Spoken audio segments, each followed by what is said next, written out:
Hi, everybody. I hope that all of you are doing well.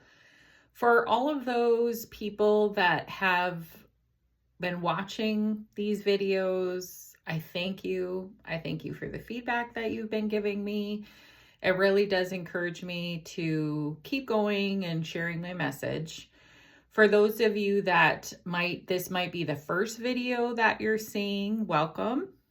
I hope that I am able to give you something maybe that you're looking for. I always believe you're exactly where you're supposed to be. If you found me in this needle of a haystack of all the videos, then maybe you're exactly where you need to be. So this week, we're working on self-care. And self-care to me it's the most vital part of self-healing. And I wanted to give you something that visually you could see of what I'm talking about. Because sometimes people are saying words and you're going, okay, I can kind of get what you're saying. But then when somebody has a visual in front of you, it truly helps. So yesterday I went to Walmart and I had an idea. That's how it goes, right? You have an idea. So then I go there and they don't have it. And what I've learned throughout this whole process is that's beautiful, because when something doesn't exactly work out, something comes that's much better. So self-care to me is a critical piece. So what I got at Walmart was these stacking blocks. And this is the way that I look at self-healing. And the very first top is self-care.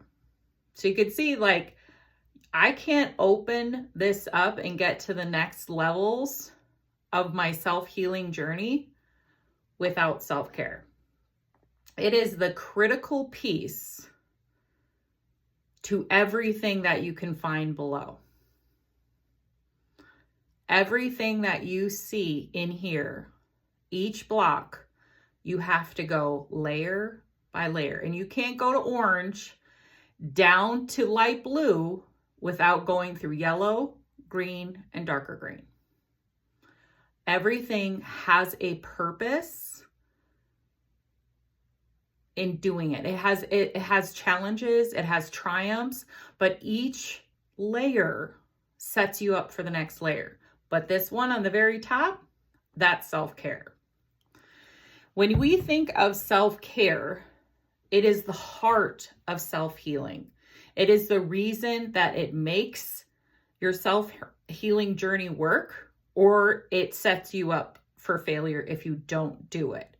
And you might ask, if you watched the gratitude video last week, well, why wasn't it number one? And my way of thinking about it is that if you are not grateful and have a gratitude practice in your life, if you don't see the beauty that things that are in your life, and you will see the beauty of things that aren't in your life, then how are you going to see the beauty that is you, that is within you?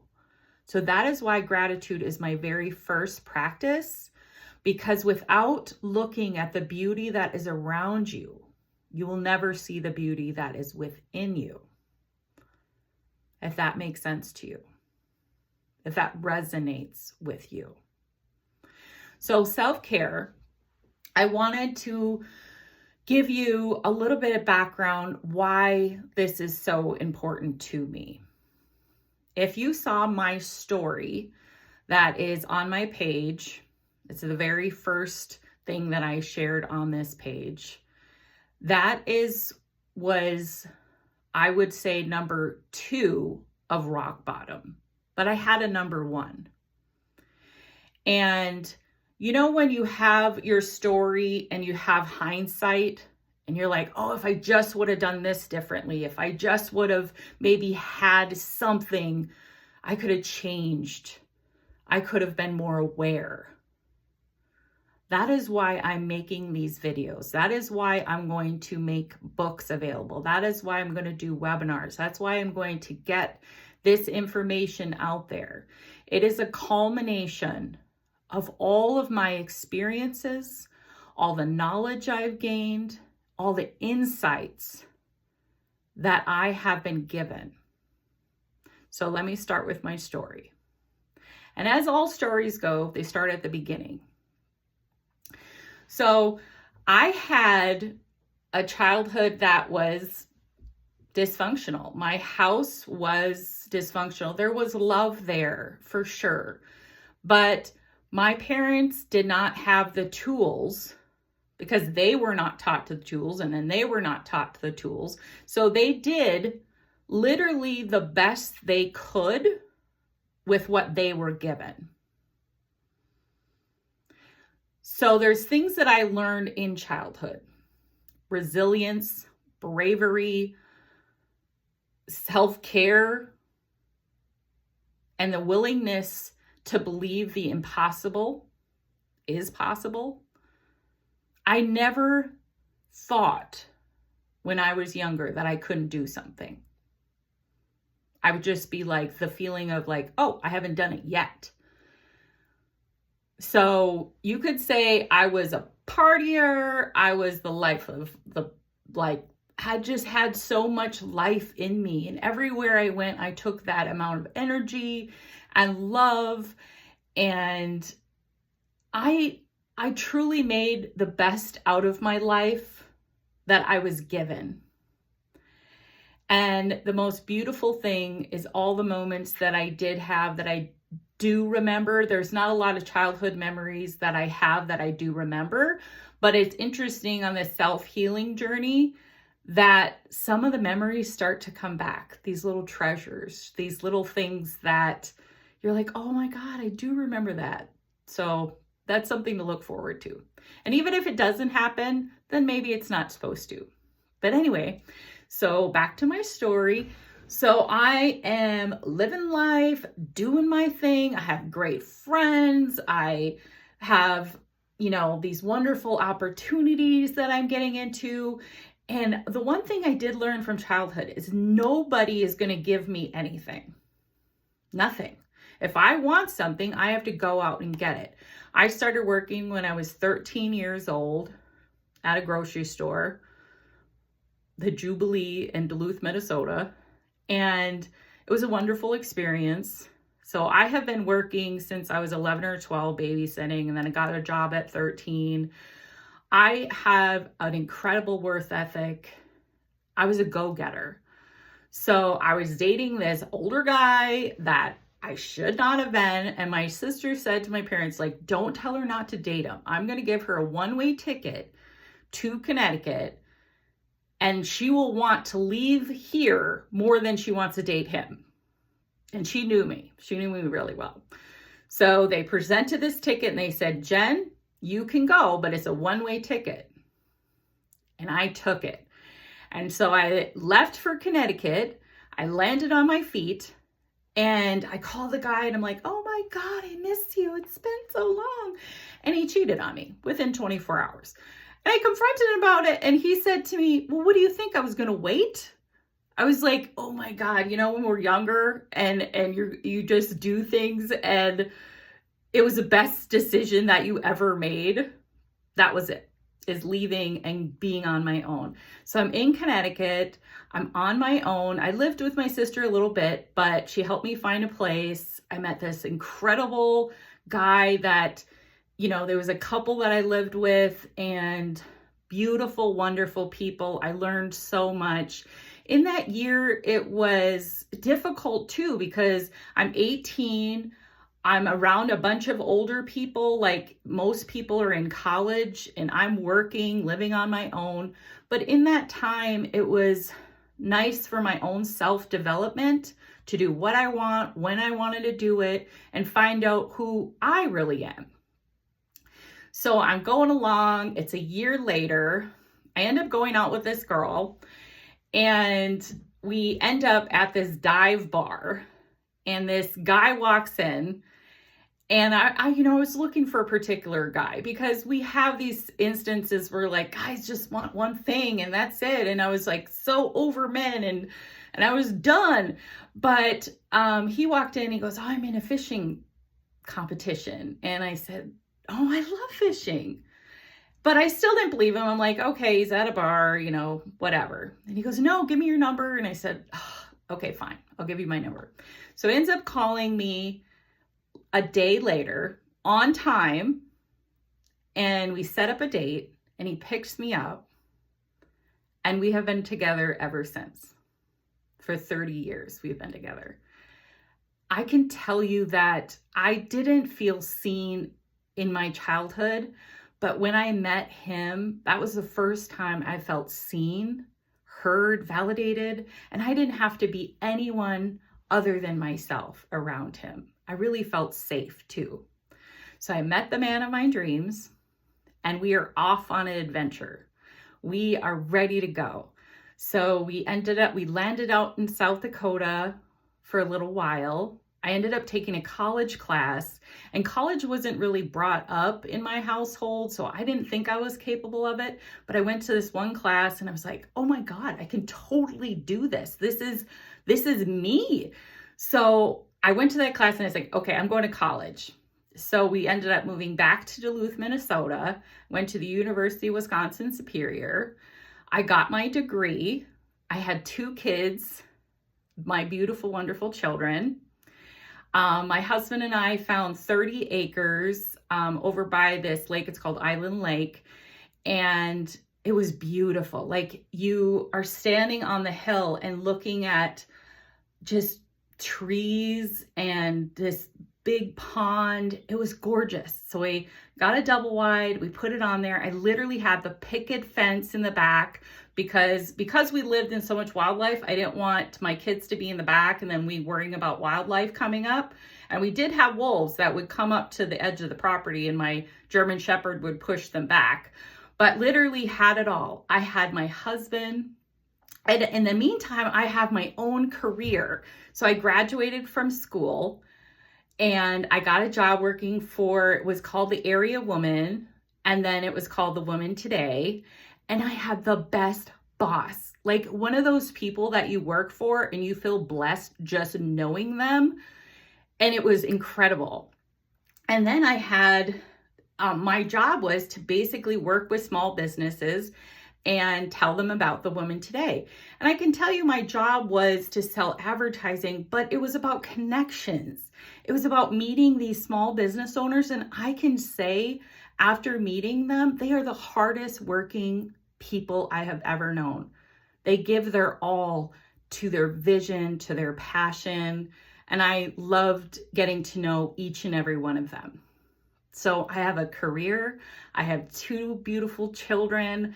I have the house, the land, the husband. I have everything. I am so happy.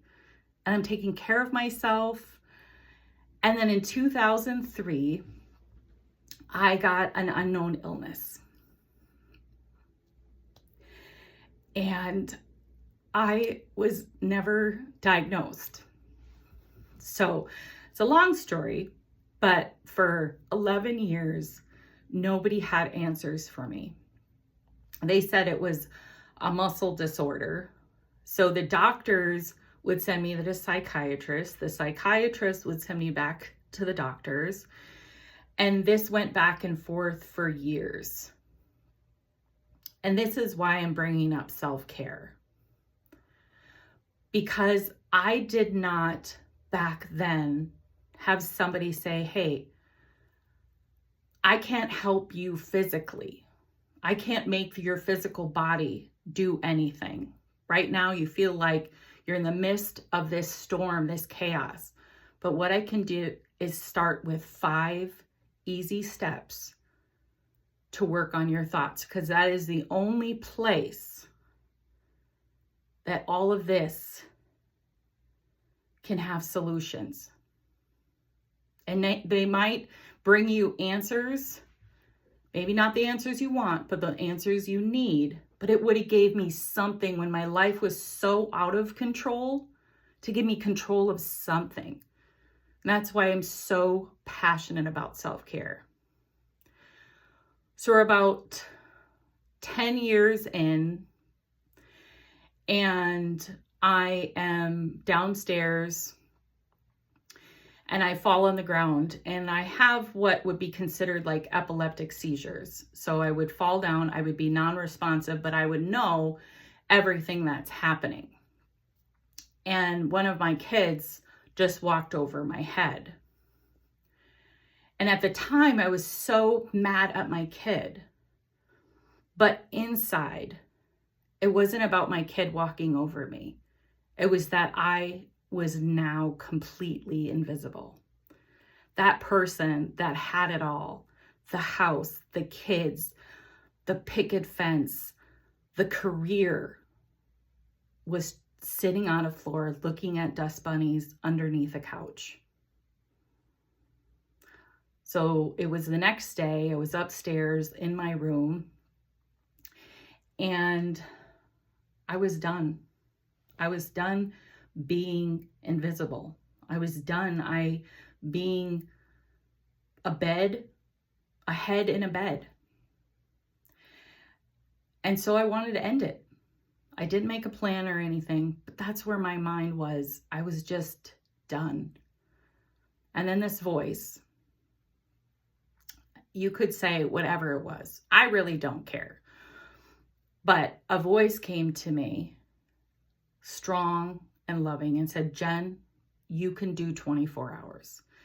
And to me, I was not in the mindset to have those kind of thoughts, but something came to me and I held on to it like a rope. So I said, you're right. I can do 24 hours. I can do just 24 hours.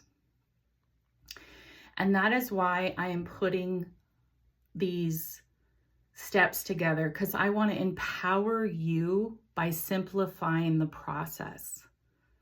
We start with the 5 practices to make habits, and then we go on to the next thing once you've done the 5. And that is why self-care is the most important. That person that was laying on the ground feeling invisible, she had the power to do something about that. Not being on the ground, but her own thought processes. To say, if I'm feeling invisible, what can I do about it? What is in my control to do about it? And that is why I'm coming to you today. That is why I'm sharing my story, sharing my knowledge, sharing my insights, because I want you to be able to have the tools to choose you. And that what self-care is.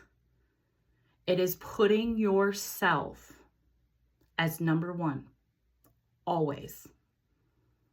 Am I saying not to take care of your kids?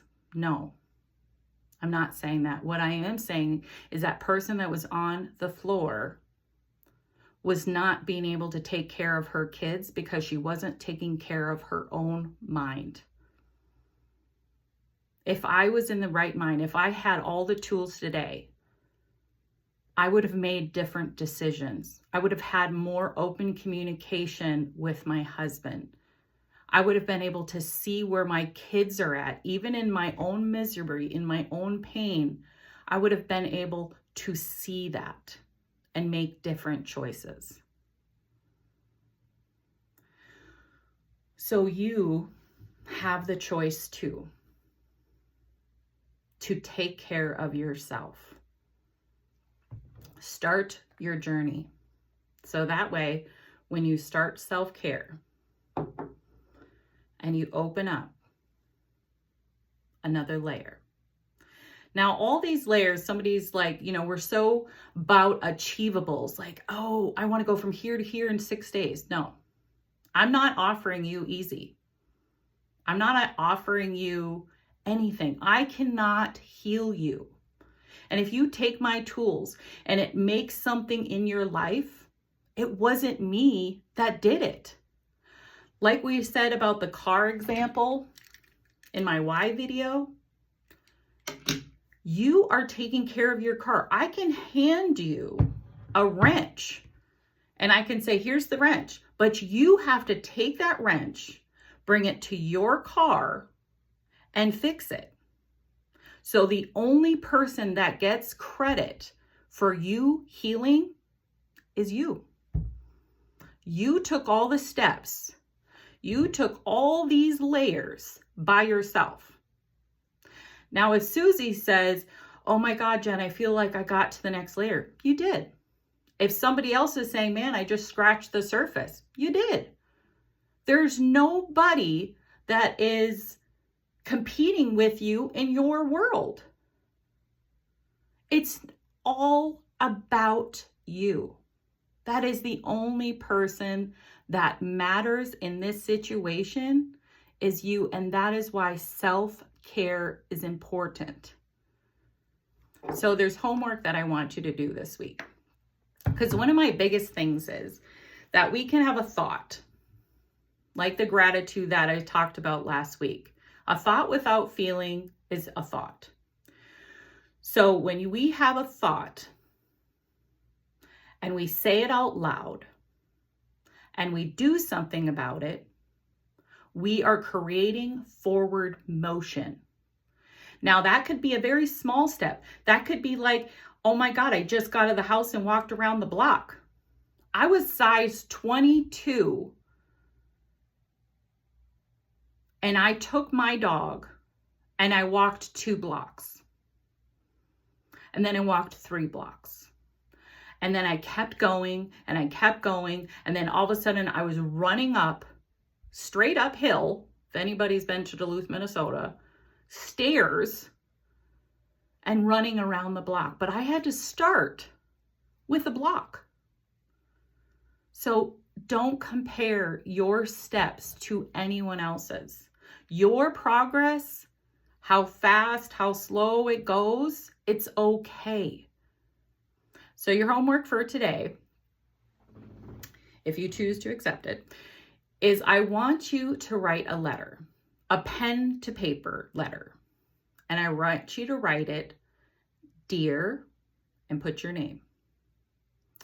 And in that letter, I want you to put all the love, all the compassion, and all the understanding.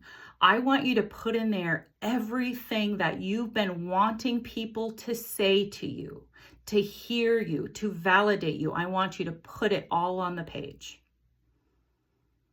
And when you get done and you fill that page with so much love for you, then you'll want you to sign it with your name. And for those of you struggling with this, I want you to almost put yourself at a distance, okay? So if you have a person and they're coming to you and they're looking for compassion, I want you just to take a step back from yourself. What would you say to that friend, to that acquaintance, to that stranger that's pouring out their story to you? What would you say to them? And write that on the page. So when you're done writing that letter, I want you to take a picture of it with your phone, and I want you to put it in your notes. And then I want you to take the physical letter, put it in an envelope, and I want you to take that letter and put it in your office, in your car, next to your bed. And when we go on this self-care journey, I want you to have that letter on your phone, fully accessible, that every time you question, oh my gosh, I need to do this for this person, I want you to pull out that letter and check in with yourself. Can you do what anyone is asking you to do right now? Are you putting yourself first? If you don't take your kid to the mall because you're exhausted, it's okay. If you can't have a conversation with you because you have so much going in your mind and you won't be listening anyways, it's okay. If you have to take a step back, go stay in a hotel for 24 hours because that's what you need, it's okay. And anyone around you, and remember this, anyone around you that is not okay with you taking care of yourself first, you have to check who you are surrounded with, because the people that love you, that care about you, are okay if you take space, because what they're saying to you is you are as equal and as important as them. You are as equal and as important as them. Those are the people that you want to surround yourself with. And if you don't have that right now, then be that person for yourself. Be that support system for yourself. I just want to say that I really appreciate all of you. I know how brave this is. Just to watch this video, this isn't easy because it brings up a lot. And I didn't tell my story to compare it to your story or say, well, I don't have it as bad as she does, or I had it worse than she does. It's not. It's to see some of my story in your story and take the parts that you want and it serves you, take them. For anything that didn't serve you, throw it away. It's not important. I love you all, my beautiful souls. You take care, and we'll see you next week for grounding. Bye.